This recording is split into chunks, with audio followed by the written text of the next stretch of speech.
আল্লাহ সব মাফ করে দেয়, সব গুনাহ তিনি ক্ষমা করে দেয়, সব পাপকে তিনি চাইলেই মোচন করে দিতে পারেন, শুধুমাত্র কেবলমাত্র শিরকের গুনাহ ছাড়া। ঠিক কিনা?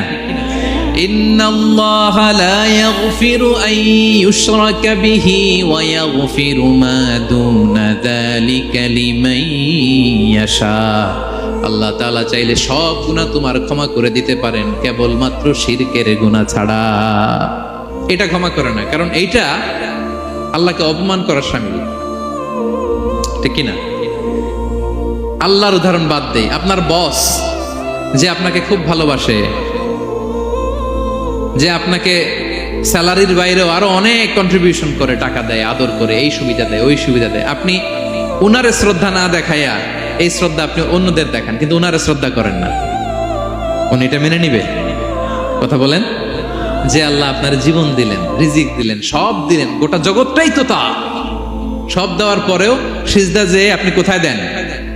হ্যাঁ, মাজারে, দরগায়, বাবার কাছে। এরকম আছে না নাই?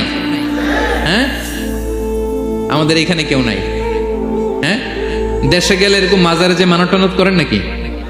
হ্যাঁ, মানত করেন? মাজারে সিজদা দেওয়া যাবে? চাইতে হবে একটা সত্তার কাছে, চিল্লায় বলুন তো তিনি কে?